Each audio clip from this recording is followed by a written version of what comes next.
Hey folks, Don Norris here. I was just taking my glasses off because when I put them on, you see this little reflection of the screen back. Thanks for joining me. Wanted to talk a little bit about what's going on in the NBA.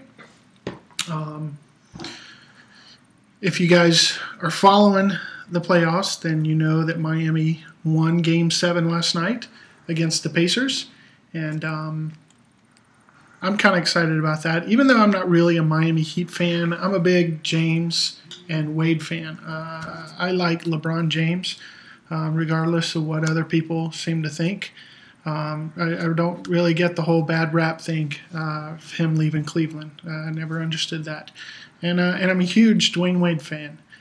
Great, classy, stand-up guy. So I like seeing them play together, and definitely in this playoff, I'm pulling for the Heat. I was pulling for them against Indiana, and I'll be pulling for them against San Antonio. Now, if Dallas were playing the Heat like they did last time a few years ago, then, of course, I would be pulling for the Mavs. Mavs are my team. So that being said, go Heat this year. So last night, they just poured it on. They just put a smack down on Indiana, like I thought they would. But what's interesting is Miami all season long, despite talks and MVPs and winning streaks and going back and getting another ring.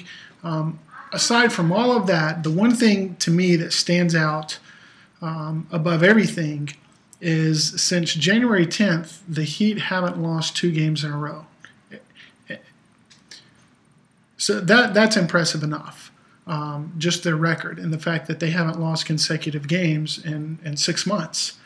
But what's even more interesting is looking back at those games, that second game that they lost, the next game, the next opponent that they would play, every single time during the regular season, they beat the next team by double digits.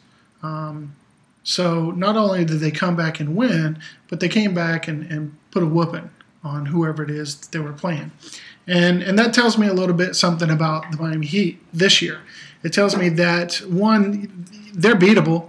You can beat them once, but you're not going to beat them twice in a row. Because what happens is I think that these guys, maybe they get a little bit complacent. Maybe they just kind of take a little bit of a break. And then usually, they'll come back strong in the fourth quarter. But every now and then they'll just slip up and they'll get beat. But what happens is it gets their attention, and they come back and they get whoever they're playing next. They get their attention really quick because they play like the Miami Heat plays, and that's with a command. They set the tempo. They play as physical as they want. You want to play physical with them? They can play physical. You want to play fast? They can play fast. You want to play slow and keep it on half court? They can play that game too. They can do it all. They've got all the tools they need to get that 3rd championship ring for the Heat, and I think they're going to do it. This year, I think it's going to be the Heat and 6. So think about it, though, with your business. What gets you fired up? What gets you motivated and pushes you to the point to where you're making a statement in your business? Have a great day.